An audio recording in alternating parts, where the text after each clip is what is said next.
Hi friends, welcome back to my YouTube channel Galaxy tutorial. आज के video में हम लोग क्लास 10 के मैथ्स के चैप्टर 2 जो कि पॉलिनोमियल्स है उसके एक्सरसाइज 2.2 के क्वेश्चन नंबर 1 के फर्स्ट पार्ट को सॉल्व करेंगे। क्वेश्चन नंबर 1 जैसा कि आप देख सकते हैं, find the zeros of the following quadratic polynomials and verify the relationship between the zeros and coefficient. यहाँ पे आपको बहुत सारा पॉलिनोमियल दिया हुआ है, ठीक है। उन सब पॉलिनोमियल का आपको क्या करना है, जीरोस फाइंड करना है, ठीक है, कि हर पॉलिनोमियल में कितना जीरो होगा और कौन कौन सा जीरो होगा। तो चलिए फाइंड कर लेते हैं। सबसे पहला क्वेश्चन जो है फर्स्ट क्वेश्चन का फर्स्ट पार्ट जो है दोस्तों वो है x square minus 2x minus 8, ठीक है। ये पॉलिनोमियल है तो इसको px से हम लोग डिनोट करते हैं, ठीक है। px is equal to X square minus 2x minus 8 यहाँ पे हमारा गिवन है। ये क्या है दोस्तों, एक क्वाड्रेटिक पॉलिनोमियल है। तो जैसे हम लोग क्वाड्रेटिक इक्वेशन को सॉल्व करते हैं वैसे इसको भी सॉल्व करेंगे। क्वाड्रेटिक इक्वेशन को सॉल्व करने के लिए हम लोग मिडिल टर्म को स्प्लिट करते हैं ना। तो यहाँ पे भी हम लोग मिडिल टर्म को स्प्लिट करेंगे। अब मिडिल टर्म स्प्लिट होता कैसे है, देखिए सिंपल है। इसका जो है कोएफिशिएंट क्या है, एक्स स्क्वायर का कोएफिशिएंट क्या है, कुछ नहीं है तो 1 छुपा हुआ है, मतलब एक्स स्क्वायर के साथ कितना है, 1 है। और उसके लास्ट वाला टर्म लास्ट में क्या है, 8 है। 1 और 8 को मल्टीप्लाई कर दीजिए, क्या हो जाएगा दोस्तों, 8 ही आएगा, ठीक है। अब इसको हम लोग फैक्टराइज कर देंगे। 2 के सबसे पहले सबसे छोटे नंबर से फैक्टराइज करते हैं तो 2 से करते हैं। 2 के टेबल में 4 टाइम्स में 8 आता है। अब एक मतलब फैक्टराइज करके चेक करेंगे कि ये जो 2 नंबर आया, इस 8 का जो 2 फैक्टर आया, इसको ऐड या सब्ट्रैक्ट करने के बाद -2 आ सकता है, मतलब मिडिल टर्म आ सकता है। तो आ सकता है ना, 4 में से 2 को घटाइएगा तो 2 आ सकता है। तो वही काम करेंगे। अब मेरा मिल चुका है। एक्स स्क्वायर जैसे था वैसे लिख देंगे। इसको हम लोग स्प्लिट किए हैं, क्या किया है, स्प्लिट किए मतलब तोड़ दिए हैं। तो कैसे लिखें कि -2x आ जाए इन दोनों नंबर को, 4 और 2 को। तो जाहिर सी बात है -4x प्लस 2x, इन दोनों को यूज किया, -4x प्लस 2x। साइन आप अपने से दीजिएगा जो आपको सही साइन लगता है। जैसे यहाँ पे -2x था तो हम लोग -4x प्लस 2x किए, इसको सॉल्व कीजिएगा तो वापस -2x आ जाएगा ना। इसी तरह अपने से सोच के साइन देना पड़ता है। लास्ट में है -8। अब ये मिडिल टर्म जो है स्प्लिट हो गया, बीच का टर्म जो है टूट गया है ना। अब इसको हम लोग आगे सॉल्व करेंगे कॉमन लेके। कॉमन क्या लेंगे, देखिए इसके पास है एक्स स्क्वायर मतलब 2x है, इसके बाद एक x है, तो यहाँ पे x को हम लोग कॉमन ले लेंगे, ठीक है। तो एक्स स्क्वायर में से एक x निकल गया तो एक x बच गया, और 4x में से x निकल गया तो कितना बच गया, 4 बच गया। यहाँ पे भी कॉमन लेंगे। यहाँ पे क्या कॉमन लें दोस्तों, 2 कॉमन ले लेते हैं। 2x में से 2 कॉमन निकाल लिए तो बीच में अंदर क्या बच गया, x बच गया, ठीक है। -8 में से 2 कॉमन निकाल लिए तो क्या बचेगा, 2 4 जा 8 होता है ना। 2 4 जा 8 होता है तो मतलब 4 बच जाएगा, है ना। 2 4 जा 8 हो जाएगा। यहाँ पे क्या बचा आपका, एक तो बचा आपका x -4, क्योंकि दोनों कॉमन है ना। x -4 कॉमन है तो एक ले लेंगे दोनों में से। और यहाँ पे एक और क्या बचा, x प्लस 2। ये आपका 2 टर्म आ गया, ठीक है। अब आपको फाइंड क्या करना था, इसका जीरो फाइंड करना था, है ना, कि इसका कितना जीरो है। तो यहाँ पे सिंपली हम लोग सबसे पहले px को 0 के बराबर कर देंगे, ठीक है। px जो था ना हमारा X square minus 2x minus 8 is equal to हम लोग 0 कर देंगे, ठीक है। तो px को हम लोग सॉल्व किए तो कितना आया, x -4 और x प्लस 2, यही ना आया है। इसको यहाँ से हम लोग सॉल्व किए तो यही चीज आया, px का वैल्यू x -4 x प्लस 2। तो x -4 इज इक्वल टू 0 हो जाएगा, ठीक है। अलग अलग करेंगे, x -4 x प्लस 2 दोनों क्या है, किसके बराबर हो जाएगा, 0 के बराबर, क्योंकि ये जो है px को हम लोग क्या कर लिए, 0 मान लिए, ठीक है। तो x -4 जो है और x प्लस 2 दोनों लिख लीजिए।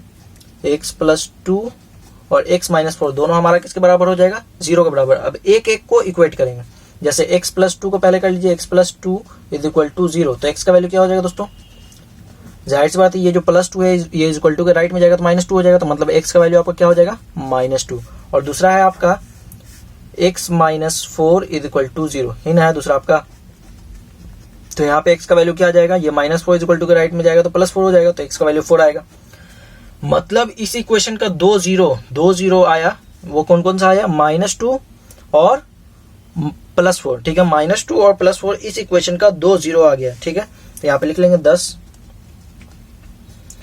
4 and -2 are 2 zeros of px।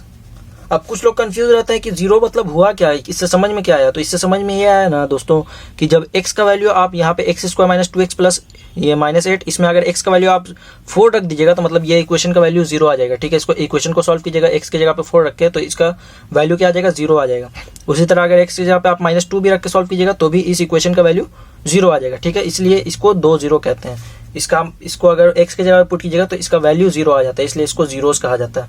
अब इसके बाद क्या कह रहा है, इसको वेरीफाई करना है, relationship between zeros and coefficient. तो वेरीफाई कैसे करते हैं, सबसे पहले हम लोग देखेंगे कि सबका कोफिशिएंट कौन कौन सा है। तो यहाँ पे लिखिए हेयर एक्स स्क्वायर के साथ कौन सा कोफिशिएंट है दोस्तों, एक्स स्क्वायर के साथ कुछ नहीं है, मतलब 1 छुपा हुआ है, ठीक है। तो एक्स स्क्वायर के कोफिशिएंट को हम लोग सबसे पहले a लिखेंगे और a का वैल्यू 1 लिखेंगे, क्योंकि एक्स स्क्वायर के साथ कुछ नहीं था तो 1 छुपा हुआ था। यहाँ पे क्या है -2x, एक्स के साथ कौन सा कोफिशिएंट है -2, तो यहाँ पे लिख लेंगे b का वैल्यू -2। और यहाँ पे c में जो भी कांस्टेंट होता है उसको कोफिशिएंट कहते हैं। तो यहाँ पे c में 8 के साथ कुछ नहीं है, मतलब सिर्फ 8 होगा। 8 क्या है, एक कांस्टेंट टर्म है ना, तो यही आज का हो जाएगा c का वैल्यू। c क्या है -8। a b और c का वैल्यू आपको पता चल गया। अब हम लोग वेरीफाई कैसे करेंगे, वेरीफाई ऐसे करेंगे कि सम ऑफ जीरोज, ये दोनों जो जीरो है ना, इसका सम जो है ये हमेशा -b/a के इक्वल होना चाहिए, ठीक है।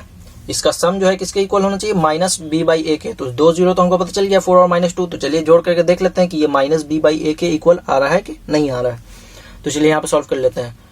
दोनों सम है इसका, एक है 4 है और इसको ऐड करेंगे तो -2, 4 + -2, 4 वैसे ही रह जाएगा, प्लस इंटू माइनस दोस्तों माइनस हो जाएगा, और 2, 4 में से 2 हटा देंगे कितना बचेगा, 2 बचेगा, ठीक है।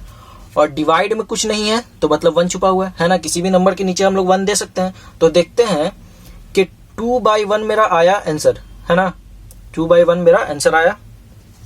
लेकिन यहाँ पे अगर आप देखिएगा तो -b क्या होगा, b का वैल्यू कितना है आपका -2 है, और -b मतलब इसमें भी एक माइनस लगा दीजिए। तो आपका क्या आना चाहिए, ये चीज वैल्यू आना चाहिए ना। यहाँ पे सिर्फ आपका 2 आया, जो कि ऐसा आना चाहिए था। तो हम लोग इसको ऐसा लिख सकते हैं, तो बिल्कुल लिख सकते हैं। देखिए कैसे, अगर हम ऐसा लिख देते हैं इसको, इस 2 को हम अगर ऐसे लिख दिए तो इससे कोई फर्क नहीं पड़ता है, ये वापस माइनस इंटू माइनस प्लस हो जाएगा ना, माइनस इंटू माइनस +2 हो जाएगा, डिवाइड बाई 1, 2/1, ये वापस बस यहीं आ जाएगा। लेकिन सिर्फ शो करने के लिए कि ये जो है b के बराबर है, -b/a के बराबर है। देखिए b क्या है, -2 है ना, b का वैल्यू -2, और उसमें अगर हम लोग माइनस लगा दिए तो ये -b/a के बराबर हो गया ना, a का वैल्यू आपका 1 था। तो इससे ये आपका जो है सम ऑफ जीरोस जो है ये वेरीफाई हो गया। उसके बाद हम लोग प्रोडक्ट ऑफ जीरोस देखेंगे, प्रोडक्ट ऑफ जीरोस। अब सेम चीज है, जीरो जो है इसका उसका प्रोडक्ट करेंगे, प्रोडक्ट मतलब मल्टीप्लाई। तो प्रोडक्ट जीरो इसका कितना है, 4 है और -2 है, तो इसको मल्टीप्लाई कर दीजिए। 4 2 क्या होता है, 8 होता है, और माइनस है तो -8 हो जाएगा। अब हम लोग जानते हैं कि प्रोडक्ट ऑफ जीरो जो है हमेशा होता है c/a के फॉर्म में। किसके फॉर्म में होना चाहिए, c/a के फॉर्म में। तो देख लेते हैं ये आया है कि नहीं हमारा c/a के फॉर्म में। तो देखिए c का वैल्यू तो आपका -8 था और a का वैल्यू 1 था, तो 1 नहीं आया है नीचे, तो हम 1 अपने से लगा सकते हैं, क्योंकि किसी भी नंबर के नीचे हम लोग 1 जो है हम जानते हैं कि हमेशा छुपा रहता है, तो वहां पे हम लोग 1 दे सकते हैं। तो ये दोनों जो है वेरीफाई हो गया, है ना। ये भी -b/a के इक्वल आ गया सम ऑफ जीरोस, और प्रोडक्ट ऑफ जीरोस भी जो है c/a के इक्वल आ गया है। सो ये हमारा क्वेश्चन नंबर 1 का फर्स्ट पार्ट जो है वो कंप्लीट हो गया। So thanks for watching friends. अगर आपको वीडियो अच्छा लगा तो वीडियो को लाइक कीजिए, हमारे चैनल को सब्सक्राइब कीजिए, अपने फ्रेंड्स से शेयर कीजिए और बेल आइकन को प्रेस कीजिए ताकि हमारे लेटेस्ट वीडियो का अपडेट आपको सबसे पहले मिल सके। मिलते हैं दोस्तों अगली वीडियो में, तब तक के लिए goodbye and take care.